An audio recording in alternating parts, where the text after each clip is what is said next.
Hallo, mein Name ist Sebastian. Herzlich willkommen zu einem neuen kurzen Tutorial von mir. Heute geht es um einen Schreibmaschineneffekt, der auch mit Rich Text Text funktioniert. Das heißt also, ich habe hier ein TextMesh Pro, im Moment hier für UI, aber es kann natürlich auch ein normales TextMesh Pro sein.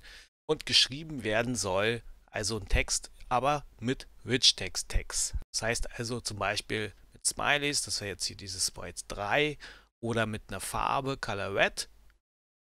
Das Problem dabei ist, der Schreibmaschineneffekt, der ist jetzt nicht ganz so schwierig. Das gucken wir uns gleich an, wie das geht.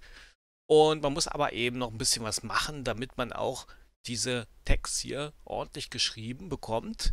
Das können wir uns dann gleich nochmal angucken im Skript, was passiert, wenn man da nicht drauf achtet.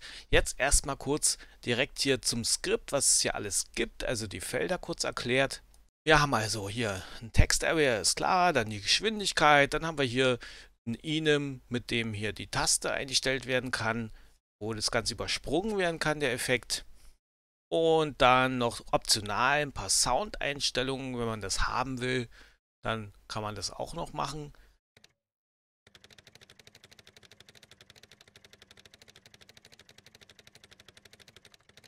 Gut, wie funktioniert das Ganze? Gucken wir mal ins Skript rein. Also als erstes die Felder hatten wir gerade schon drüber gesprochen, haben wir noch ein Bool Skip, da kann das Ganze mit übersprungen werden, wenn das True ist, und dann natürlich eine Audioquelle, wenn wir Sound haben. Wird natürlich geschaut, ob die Skip-Taste gedrückt wurde, wenn ja, dann ist Skip To. Dann haben wir hier ein On Enable, da wird die Audio Source geholt mit Get Component, wenn es die nicht gibt, aber hier Audio Sound benutzt wird, dann wird eine neue erstellt und hinzugefügt, und dann wird das Play on Awake ausgeschalten und die Lautstärke richtig gesetzt.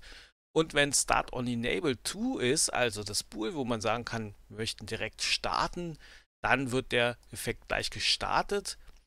Der Effekt ist aber auch public, das heißt, er lässt sich auch von außen, also von einer anderen Klasse aus, problemlos starten. Hier wird jetzt geschaut, ist jetzt überhaupt ein TextMesh Pro da? Also hier in dem Fall ein UI TextMesh Pro, kann natürlich auch ein anderes sein. Dann müsst ihr hier einfach den Typen ändern, also hier, hier, und dann funktioniert das ganz genauso, auch mit normalen TextMesh Pro. Ja, was passiert als nächstes, wenn die TextMesh Pro Komponente besorgt werden konnte? Setzen wir erstmal hier Skip auf False und stoppen alle Coroutinen, falls vorher schon mal was gelaufen sein sollte, könnte ja sein. Und machen das Textfeld leer, ebenfalls, was vorher schon mal ein Text drin war, und starten die Coroutine, wo wir also den Text tippen jetzt als Schreibmaschineneffekt. Dann gucken wir uns das mal an, das ist eine Coroutine, die wird also hier gestartet hier oben.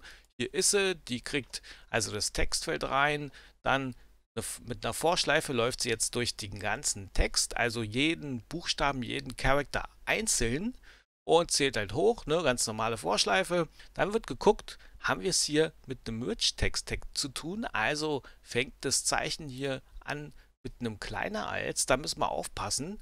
Wenn wir das nicht machen, ich zeige euch mal ganz kurz, was passieren würde, wenn man darauf nicht achtet. Ich kommentiere das mal kurz aus und setze also hier einfach direkt jetzt jeden einzelnen Buchstaben nacheinander. Das führt jetzt also dazu, dass hier die Tags zu sehen sind kurz, bis sie dann komplett gepasst werden können, weil sie eben komplett sind. Solange sie noch nicht gepasst wurden, sieht man sie. Heißt also im Umkehrschluss, wir müssen dafür sorgen, dass sie also sofort komplett sind, damit sie auch komplett gepasst werden können. Das muss auf jeden Fall hier gemacht werden. Das heißt, hier wird die Methode getCompleteRichTextTag aufgerufen und das i von der Schleife wird als Referenz übergeben, das heißt nicht als Wert, weil es soll mit hochgezählt werden, damit wir ja eben dann wieder beim nächsten anfangen nach dem Tag. Ne? Also wir zählen ja hier immer einen Buchstaben dazu. Wenn wir das nicht tun würden, dann würde das bedeuten, dass wir zwar das komplette Tag hinzufügen, aber danach dann einfach weitermachen an der Stelle, wo wir zuletzt waren, als dieses Zeichen da war. Das wäre natürlich doof. Also, darauf müssen wir achten. Das wird also als Referenz übergeben. Dann wird geguckt, ob eine Audio-Source da ist. Dann wird hier die Methode für den Sound aufgerufen und der Sound abgespielt. Und hier wird der Skip-Effekt nochmal implementiert. Also die Geschwindigkeit wird, wenn Skip-To ist, auf 0 gesetzt. Das heißt, hier wird nicht gewartet mit dem nächsten Buchstaben, sondern das wird sofort gemacht. Heißt also, alles wird in einem Rutsch geschrieben. Gut, dann haben wir noch die Soundeffekt-Methode. Das ist keine große Sache. Hier wird erstmal ein Random Pitch ausgelost am Anfang, damit nicht jede Taste gleich klingt. Dann wird geguckt, ob hier eine neue Zeile angefangen wurde. Wenn ja, wird dieses Line Break Sound gespielt und wenn nicht, eben ein ganz normaler Tastensound. Und hier wird halt als Referenz jetzt das Index angenommen, damit wir es hier mit hochzählen. Hatte ich gerade erklärt oben. Und hier wird also nichts weiter gemacht, als dass jeder neue Buchstabe so lange zu diesem Complete-Tag hinzugefügt wird, bis dieses größer als kommt, das Tag also beendet wird und dann wird das ganze Tag zurückgegeben. Das könnte man vielleicht sogar noch ein bisschen eleganter lösen, hier mit entsprechenden Methoden von C#, aber ich habe das jetzt mal auf diese einfache Art gelöst hier.